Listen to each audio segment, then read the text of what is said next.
Hello guys. I thought I would call my voice again.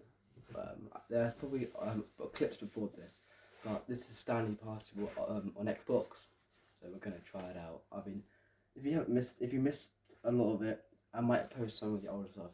That was very good. Dialogue proving to be more irritating than entertaining. Funny. I'm not trying to be funny. I'm trying to make a serious work of art. I suppose I could write up a handful of gags to insert into the Stanley Parable, but the game is already such a densely layered web of profound philosophical insights that I can't even imagine where I'd have the room to stick them.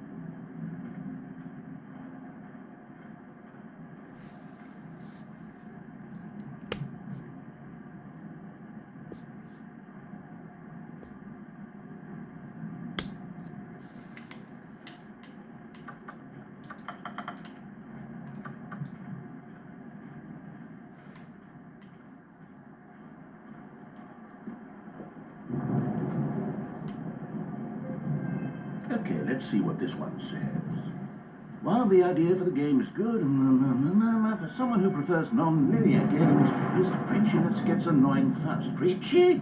Stanley? I'm not preachy, am I? You can tell me if I'm preachy. Honestly, you can. Oh, goodness. This is actually quite shocking for me. To be honest, I had always thought of the game's dialogue as being rather terse to begin with. You can't know how much fluff I cut from the game to get it to feel as light and airy as it... Well, I always thought it did, but maybe it wasn't. Oh dear. What an awful memory to have to hold on to. These black marks on my otherwise unimpeachable track record. I feel like a failure. Like I let these people down. Perhaps the Stanley Parable isn't quite as sterling as I always remembered. What's this one got to say? You constantly have to stop doing anything so the narrator can catch up with his long-winded explanations of what's happening. I wish there was a skip button. A skip button? Well, yes. Yes, I think we can do that. If I'm truly too preachy, then maybe letting you skip ahead for just a moment, surely it couldn't hurt. Not if it means we can strike these negative reviews from the record. Only positive reviews of the Stanley Parable. That's my motto today, and it's always been my motto. I'd do anything for the customer, Stanley. Yes, a skip button we shall have. And here it is. Go ahead and give it a shot. I'll pop you forward in time so that the second my incessant droning starts to bore you, with just the push of a button, you'll have zipped right past it. It's what the players have been asking for, and I'm very proud to have delivered. No more listening to me rambling on and on and on. No. The Stanley Parable is a game for the people, and if the people want silence, then by goodness, that's what they're going to get. Well, don't sit around waiting for me to shut up. Go ahead and make me shut up. Here, we'll pretend that I've just begun an interminable monologue, and it goes something like this. The story, and the choices, or what have you, and therefore, by becoming it is, so on and so forth, until inevitably, until the end of time, at which time, everything all at once, so, now you see, blah, blah, blah, blah, blah, blah, blah, blah, blah, blah, blah, blah, blah, blah, blah. We've eaten too much, and it can't be just yet, no, until 245. That the logic of elimination working backwards, the deduction therefore becomes impossible to manufacture. It went on for nearly 10,000 years, until just yesterday, here and there, forward and back, and never a moment before lunchtime. It can't be. It's the only thing there is. How many billions left until so much more than forever ago? Which is why I say... the story, and the choices, or what have you, and therefore, by becoming it is, so on and so forth, until inevitably, until the end of time, at which time, everything all at once, so, now you see, blah, blah, blah, blah, blah, blah, blah, blah, blah, blah, blah, blah, blah, blah, blah. We've eaten too much, and it can't be just yet, no, until 245. That the logic of elimination working backwards, the deduction therefore becomes impossible to manufacture. It went on for nearly 10,000 years, until just yesterday, here and there, forward and back, and never a moment before lunchtime. It can't be. It's the only thing there is. Oh, you're back, you see. You were only frozen in time for a few minutes, but it was plenty of time for me to deliver a long, rambling monologue full of unnecessary verbal flourishes and lengthy ruminations on the nature of choice in video games. Of course, I happen to believe it was perhaps one of my more profound such ruminations. Not that, of course, you need a description of it, but if I had to describe it, I'd say it was perhaps less of a rumination and more of a treatise. Or maybe a manifesto. Look, I'll outline it for you very briefly, and you can tell me what you think. Okay, so my theory is... Well there, sport. You really did catch me rambling on a bit, didn't you? But that's the power of the button. The minute I start to go off on a thoughtless display of self-absorption, it's right at your fingertips to go poof, and it's all over. I can't wait to see what Cookie 9 will say about this, and whether they'll edit the rating of their pressurized gas review, or at least change some of the wording, perhaps. To be honest, I don't even know if one can change their review in the first place. I guess I should become better educated on how exactly pressurized gas works. Perhaps that would have been a smart thing to check on before I went on about this whole exercise of making the skip button. Although I have to imagine that after seeing this exciting new technology at work... Okay, welcome back, Stanley. Now, I should say that the amount of time the button has been skipping through is becoming longer and longer. That last one was, well, I want to say maybe 30, 45 minutes? It's not unendurable by any means, but there's really only so much I can ramble on to myself about. I know, it's shocking, isn't it? But at any rate, I do suggest that we not press the button again. I think the skip button has been aptly demonstrated, and Stanley, please don't push the button again. It's been 12 hours. You've just been frozen there. I don't know why the skips are getting longer, but they're really, truly getting longer, and my God, there's no way out of the room. Stanley, the door is gone. It's completely gone.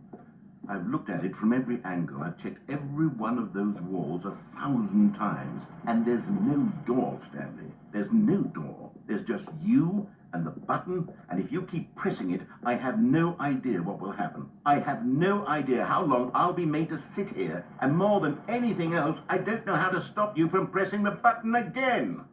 I can't control anything in this room, Stanley. I can't... Oh, Stanley, you're back. You're back. Oh, my goodness. I have someone to talk to again. Stanley, I think it's been a week. Or 2 weeks. I've been sitting here all that time. Just sitting here. Not a single person to speak with. And you'd think that that's just how it's always been, right?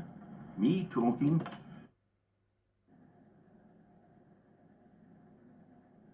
Oh, hello. It's you. You're here again. Welcome.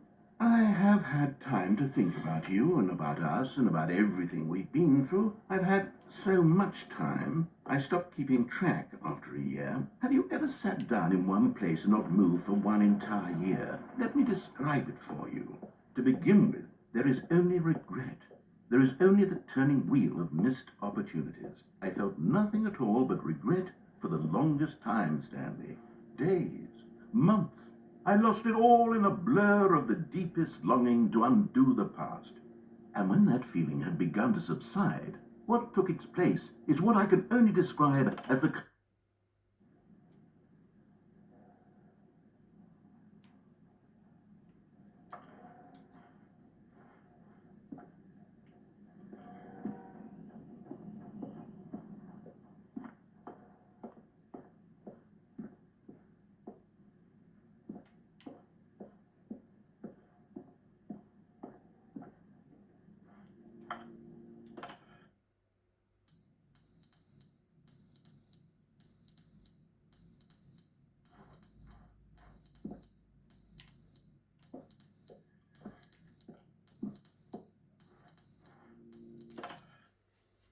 But they didn't understand the game was never meant to be funny. It was meant to have a point. It was meant to speak to the human condition. But where are the jokes? Where are the jokes? They bemoaned, they screamed, they gnashed their teeth and said, entertain us. It wasn't enough. They had to leave a pathetic little thumbs down review and make all of their pitiful demands. But then, he's talking too much, they said. First, he didn't entertain us, now he won't shut up. It's the inconsistency, it's the lack of accountability, it's the unwillingness to examine with an uncompromising heart the words that they are speaking into the world. As though there were no consequences for a lack of cohesion in one's assessment of others. But of